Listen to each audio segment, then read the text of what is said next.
Welcome to Decentralized News, where we cover all the news affecting crypto. I'm your host, Piter, joined as always by my Canadian counterpart, Ozzy.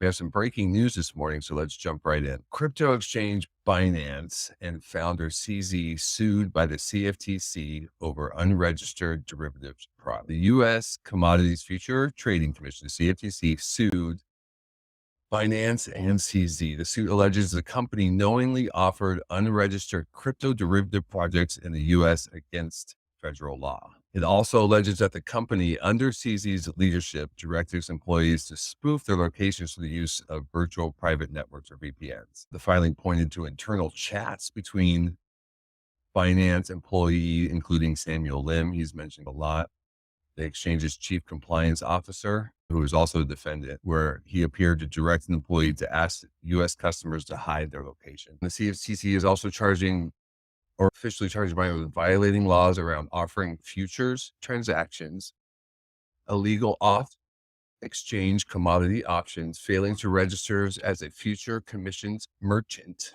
designated contract market or swap execution facility, and poorly supervising its business, not implementing KYC and anti-money processes, and having poor anti-evasion program. It just goes on and on. Action against Binance almost seemed inevitable in the US. They were looking for reasons to go after them ever since FTX. We've seen it in the Senate, we've seen it in hearings, we've seen it in tweets. So them going after Binance is no surprise. Binance and CZ, and it's interesting because it's just another arm. It's the CFTC as well now, which is. But I actually find it more bullish that it's the CFTC and not the SEC. The CFTC has a more crypto-ish friendly attitude. And so they're really going after, hey, you weren't following the rules. And based on the sounds of what's listed, yeah, probably weren't exactly following the rules. Yeah, they have said we want to pay for past transgressions. We haven't been perfect. Move on. They make comments like that, Binance. So to me, this is actually a more bullish scenario because it's actually a very clear message that they're sending. It's a very clear things that, hey, you broke this rule and this rule. Please pay up. Please remediate and pay your fine. And so I think to me, that's a lot clearer direction than what we'd get out of the SEC, just like we'll talk about the SEC and Coinbase just a little bit further down the line. And part of this, well, a couple other quick interesting things. Yeah, just noting that CFTC, they deal with commodities. So that's a little interesting aspect of this. But also part of the suit, why the CFTC had access to cell phone records and saying it was able to collect signal text chains and group chats from it. And there's some interesting information that came out of that anyway. That's interesting. They must have gotten a warrant to be able to do that, but interesting to keep that into consideration because that is something that's new that we've not seen before, at least not publicly. With that being said, we're going to move into a different kind of story, more on the tech side. Sony, really big company, both for gaming and music and everything else, is looking at NFT transfers across multiple gaming platforms, and they're working on a patent for it. Sony has filed a patent called NFT Framework for Transferring and Using Digital Assets Between Game Platforms. So it aims to integrate NFTs into gameplay, whether it's skin or other popular in-game functions, but it also adds that NFT ownership can be transferred to just from one user to their own account on other platforms or simulations. So maybe moving from PC to PlayStation or from PlayStation to PC. So that's pretty cool. And it's a huge adoption for NFTs. Right now for PlayStation 5, there's approximately 112 million active users worldwide. So that would be a big influx of people using NFTs just as part of gaming regularly. So that's pretty cool. Yeah, this is a very interesting NFT use case coming mainstream. And that's one of the themes I see in a lot of the stories that we have today is kind of regulation, FUD versus adoption, and adoption with kind of these big mainstream players like Sony. Absolutely. We're seeing the NFT adoption that we need to actually make NFTs not just a pump and dump, flip, rug. We're seeing use cases, and use cases are what allows a technology to survive. And adoption by mainstream players like this is what's going to stop US regulators from essentially forcing the technology out and forcing the innovation away. Very exciting in that sense. And it's not just NFTs. There's also an announcement from NASDAQ, the launch of crypto custody service for Bitcoin and ETH in 2023. The New York-based NASDAQ stock exchange is looking to launch a crypto custody service by the end of the second quarter, as reported by Bloomberg. According to the report, NASDAQ is in the process of securing a limited purpose trust company charter from the New York Department of Financial Services for the new division. They're going to kick off with Bitcoin and ETH, and custody is just the first step. They want to offer a broad range of services. So that's pretty cool. A stock exchange in the US offering crypto services. That's pretty awesome. It means more institutional access, means easier access, especially considering Chokepoint 2.0, which we're going to talk about even more. It's in some extent a little bit along the philosophy that I've been talking about a lot of. They're trying to bring custody and management of digital assets back under the management of banks and mainstream players. So the talk of the NASDAQ makes sense. It is about custody. They're going to handle the custody, so it won't be your keys, but not everyone wants to be their own bank and be responsible for their own keys. So I think this will attract. I would say most people wouldn't even understand how to custody or want to understand how to custody their crypto. And for most institutions, self-custodying isn't exactly feasible. It would be a great option for them. So seeing NASDAQ involved is exciting for adoption, mainstream. Absolutely. On top of that, Kathy Woods is talking about Ron DeSantis, who's the Florida governor, attempting to open state banks to crypto. So this was a Twitter thread that we've seen, and so that's pretty cool. Florida is probably one of the more crypto-friendly states, and Ron DeSantis has taken some pretty strong stances on crypto recently. So it could become a safe haven, essentially, for crypto.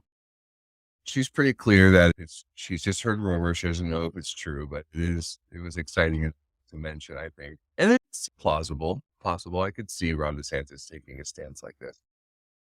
Absolutely. I totally think he could take a stance like this, and it would just be positive for the market, and I think it would be good for crypto as a whole. So hopefully it happens. This is news in response to just this idea of Chokepoint 2.0 and it getting a little more recognition that may be going on. There's no official acknowledgement. There's a Wall Street Journal opinion article that says Barney Frank was right about Signature Bank and that it was attacked. And then there was also Mike Mulvaney. He's Donald Trump's former acting chief of staff, came out with some comments. The existence of 2.0 not confirmed, but he spoke of rumors of its existence and the potential side effects of such a policy.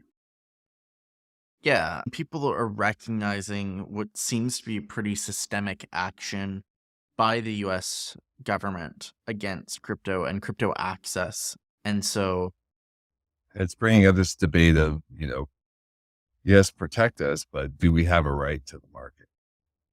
Yeah. And I think most crypto users would say they have a right to the market. And a lot of businesses would say they have the right to operate within that space would definitely argue that, even though they faced a Wells notice from the SEC on the 22nd of March, so about 5 days ago. Yeah, the Coinbase received a Wells notice, and we typically proceeds enforcement action. And this comes after the SEC had previously announced a settlement with Kraken to stop their staking program. Coinbase said the legal threat could potentially target their exchange's staking program, Coinbase Earn. Could be listed digital assets, its wallet, or Coinbase Prime Services. Yeah, the Wells notice was very unclear on what they were targeting. Staking was mentioned several times in the Wells notice, but there was also discussions of listing securities. So what assets on their platforms could be considered securities.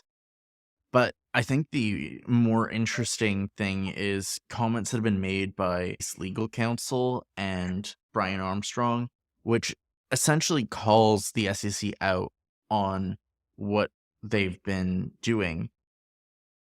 The SEC has essentially not commented on multiple efforts by Coinbase to seek regulatory clarifications. And when they went public, the SEC did not oppose. So they're a publicly traded company. This shouldn't be an issue, but the SEC has continued to provide regulatory uncertainty and an absence of guidelines to understand how or what is a crypto security. Yeah, It's big, and they keep going to them and telling them, you know what? and Gary Gensler's saying nothing. And at the same time, on the other hand, they're saying, come in and talk to us, we'll help. And they're saying, this is just not true. They said that Coinbase met with SEC representatives over 30 times in 9 months and largely did not receive any feedback on its proposals. So it's pretty clear Gary Gensler's on some kind of mission and does not care about actually helping or providing regulatory clarity. He just is on a warpath. With that being said, this is potentially the first time that we've seen a Wells notice attack a decentralized crypto exchange. So I think there's one other one before, but this is it's certainly new, and it's a big name. I think the other one before was a small one, but the SEC on Tuesday served a subpoena and Wells notice to the decentralized crypto exchange SuishiSwap and Jared Gray, who is the head sushi chef. Anyway, the government proposal released Tuesday afternoon, the DEC said it hopes to sell 50% of its treasury to fund a legal defense. So they were served a Wells notice. There's quotes, they're working with them. They're going to raise the legal defense fund. But there was a quote from Stuart Adarodi, chief legal counsel at Ripple. And they said they need to operate under the assumption that the SEC's case is already decided. Enforcement is coming. yeah, exactly. So this is very interesting. It is the very kind of, at least maybe if it's not the first time, it's the biggest one. Yeah, that would be the first, but certainly the most prominent. And with everything that's been going on, just to see DeFi get attacked as well it's pretty surprising. So it'll be interesting to see what plays out in the case for SushiSwap. Maybe it's a call for greater decentralization. The fact that there was a head sushi chef maybe made SushiSwap a little bit more targetable and a little bit clearer of a, hey, you are more of a security than you're saying. You can't be decentralized in name only. You can't be a dime. You gotta work on actually being decentralized. But I think it's a good point. It'll push the whole DeFi industry to reflect on. Absolutely. This is as the SEC continues to urge caution for investors into crypto. This is another one of their many warnings that they have on this topic. And it said, the only money you should put at risk with any speculative investment is money you can afford to lose entirely. that is something that's been preached in crypto for It's ever. kind of, a little bit. Yes, of course. You know what I mean? Thank you. Thanks, Mom. But the other interesting part about this was that certain companies that offer crypto investments may not be complying with applicable law. And just this, we're going to enforce what we want to. Yeah. So that's, We're going to come after you with enforcement, not necessarily explain to you what we're going to enforce. yeah. So this is an interesting comment. It goes just a little bit further than we're expecting. On that note, we're also seeing some moves from Canada where OKX has decided to cease operations in Canada before June 22nd, 2023. I don't use OKX. Binance is probably one of the more popular exchanges in Canada, but they cited new regulations and making it difficult to continue operations. This is on the heels of Bittrex global offboarding Canadian users in July of 2022. And it just seems a negative, like offboarding exchange, making it more difficult for adoption. Oh, The whole see, Chokepoint 2.0 spreading to Canada. Kind of not really. So I will, just because there is something interesting in the Canadian context. We have several onboards which aren't necessarily exchanges. One particular onboard is Wealthsimple, which in Hood or Webull, we could buy a decent number of cryptocurrencies through there directly from our bank account and offboard through there. So they custody, but you can send your crypto out from Wealthsimple. So that there are other platforms like that in Canada that are available. So completely cut off. no, we're not completely cut off. And OKX, I don't believe, at least from my experience and everyone that I know, was not a big exchange in Canada. Neither was Bittrex, Binance, Coinbase, Kraken, and in some provinces, Bybit were bigger exchanges, not including any of the Canadian accessible only examples. So that's it's news, but it's not terrible news. Well, it's good. It's good perspective that, especially being there, it's not something that alarms you as much as it can read. But Yeah, exactly. I guess the last little bit of government, U.S. government news, at least at the federal level, a little more fun.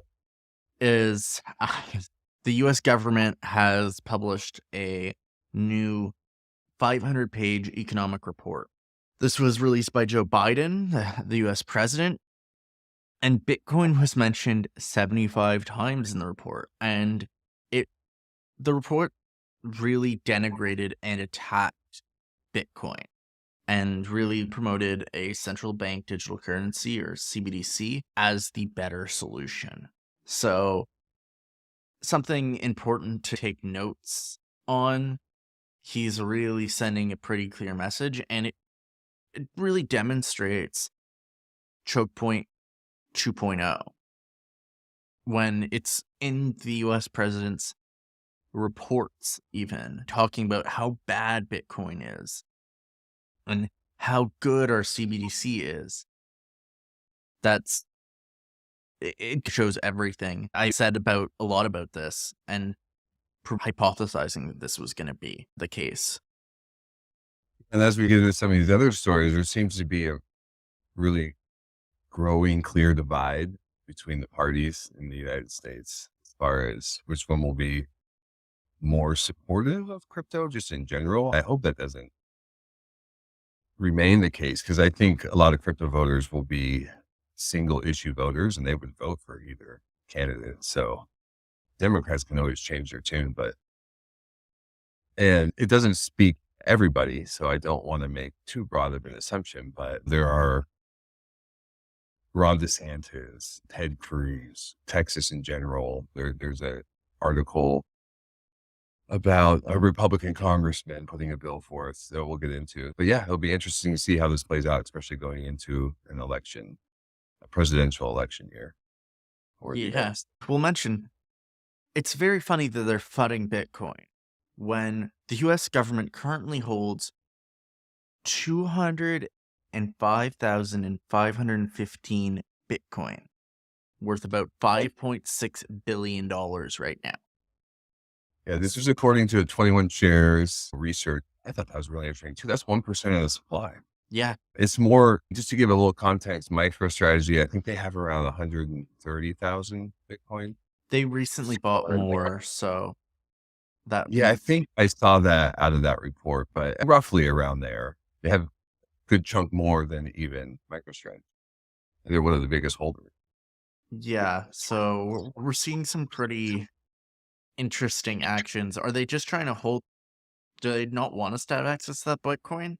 Fine. That great. You're not dumping it on the market. And it Lower also, liquidity. yeah, they could do with it is one thing, but also just the fact that they were able to confiscate that much Bitcoin. Yeah, like how did they get people to turn over Bitcoin to them? That really Legal actions, and they were actually able to accumulate 205,000 Bitcoin. Pretty interesting. And I guess they're holding it so far. I think they've confiscated like 250 total. They've sold some. Yeah, so this is next level. Biggest Fascinating. holder fudding their own bag. Yeah. Doesn't that sound like DeFi a little bit? At least they have some incentive to change their mind. If it becomes that, like, oh man, we're holding this. Yeah. We're seeing Texas really take their crypto stand, especially for Bitcoin. So Texas has introduced a new bill that protects Bitcoin rights and safe ownership and use of Bitcoin within the state of Texas.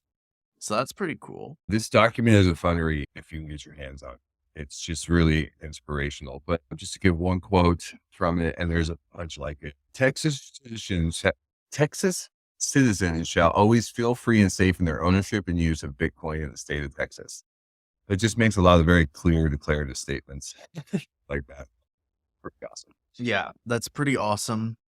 And at the same time, a U.S. congressman from Texas has sponsored a resolution to help protect mining of Bitcoin within the U.S.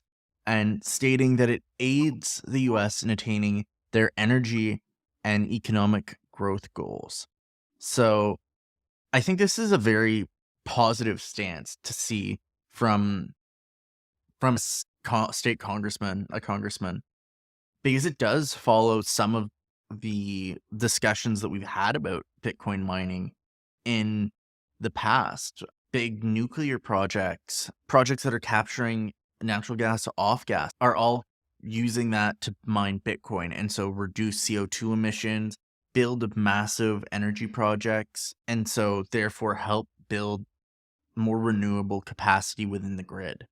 And yes, they're energy hogs, but if they see an interest in building a large like a renewable energy production facility, so that they can at least use some of it to mine Bitcoin, that's Yeah, the still argument is net basically positive. overall makes the energy grid more efficient. It has the potential to do that by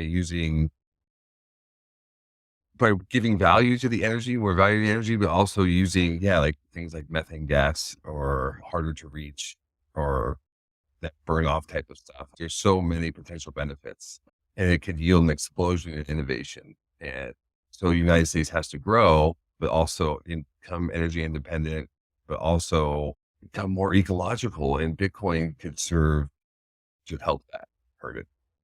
Exactly. So I think that's amazing, and I think that is just the right sign for Bitcoin and for the moves in Congress as well. So that's really great to hear and really great to see that people are realizing the abilities and how Bitcoin could actually help the economy. One country that doesn't need to be convinced on Bitcoin is El Salvador. El Salvador has continued to show great strides in their adoption of Bitcoin. They've recently announced that they're preparing a bill to remove taxes on AI and tech innovations to help drive more innovation and tech developments within the country. This is after they've announced a new program to help train more people in Bitcoin and tech and Lightning Network. So that's really Yeah. cool. But then And there's on top of that, we're seeing their volcano bonds finally looking ready to hit the market sometime this summer. Yeah, speaking at the Paris blockchain week, Paulo Adorino, the BitConnect CTO, explained El Salvador had already finished work on the law that would permit the issuance of digital securities, but the nation was working on the creation of an entity that regulates such assets, suggesting this was the last step. But the CTO has claimed that El Salvador's long-awaited Bitcoin bonds will launch around June to September. But interesting to note, the bonds, he explained, may not be bonds after all. Instead, the issuance could take the form of digital securities or shares.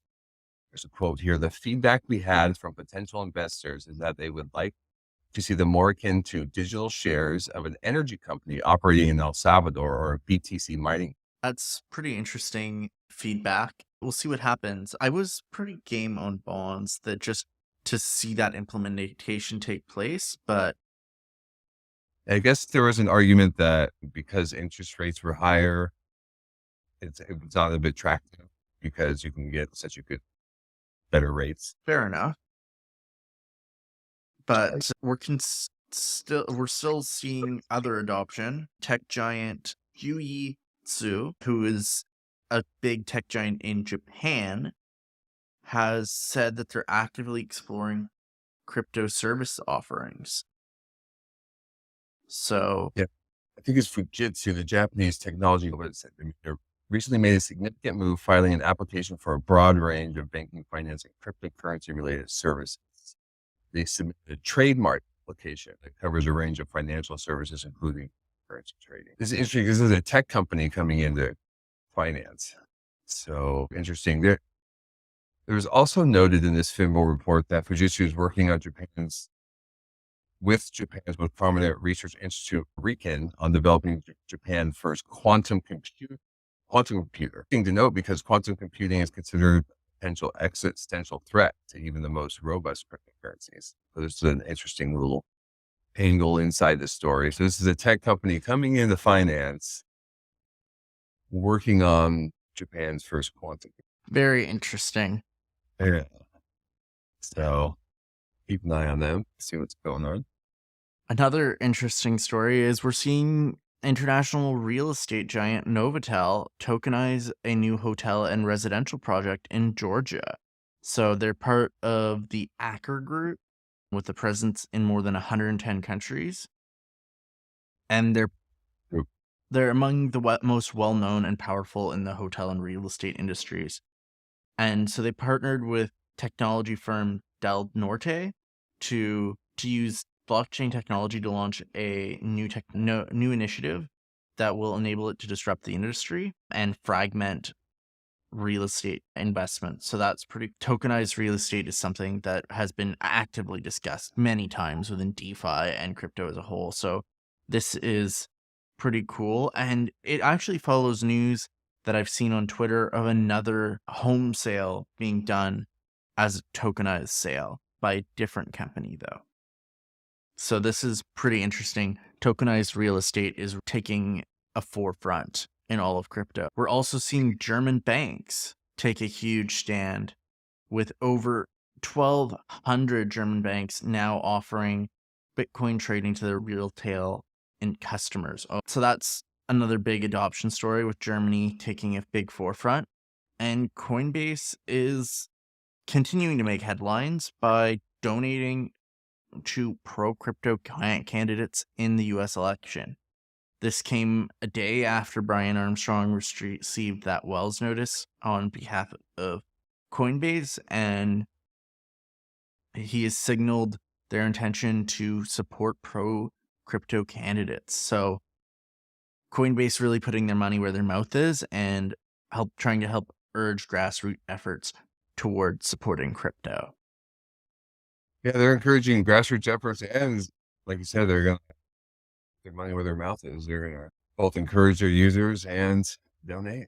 And this is just a clapback. It's like, all right, you're going to attack us. We're going to fight for our right to survive. Exactly. Yeah, Brian Armstrong reminds me more like CZ in terms of the fighting spirit, anyway, that he has lately. Yeah, he's definitely come out pretty strong, especially after these last moves by the SEC. They're also exploring flat coins, which is to develop inflation-pegged stablecoins. It's the first I've heard of anything like this. Very interesting. And it's going to be on its new base network. They're basically looked to be backed by the price of living. So basically tracking CPI, which we've talked about many times on the show, as well as inflation data. Yeah, it's hard to imagine exactly how this would work, but it's certainly a fascinating idea. A bit strange at first. A little bit strange, but essentially it would allow the price of the US, the stablecoin, to go up as inflation goes up so that people can maintain their purchasing power. So that is really interesting, just as a whole and as an idea. Helping,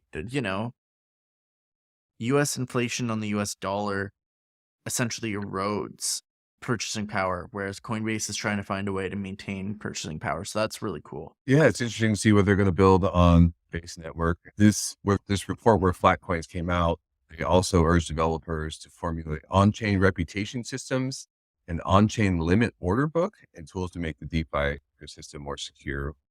I'll agree with. But yeah, the flat coins was definitely the one that stood out. Absolutely. And I guess one last story, Do Kwon. Man, we haven't talked about him too much lately, but he was all the rage almost a year ago. Godlike status of DeFi. Yeah, so he has been arrested and charged with fraud. He was arrested in Montenegro and faced charges from the U.S. prosecutors hours after arrest. And he's got an arrest warrant in South Korea. United States coming after him. Looks like he may have some charges in Montenegro now for using falsified documents. Just digging a deeper hole, it looks like. Yeah. So he was caught trying to flee the country, at least in one of their airports, the Podgorica airport, with falsified documents. And then he was subsequently arrested and has now been charged. So it'll be interesting to see if this adds more to the bad crypto rep that we've been talking about, but hopefully it doesn't and it remains under the dust like it seems to have at this point in time. Well, thanks for listening to Decentralized News. We post to YouTube first, so please consider subscribing to catch the videos as soon as they drop. Please remember this is not financial advice and we are not financial advisors. The show is presented for educational entertainment purposes only. Please do your own research before making any investment decision. Thanks for your support and stay tuned for the next episode.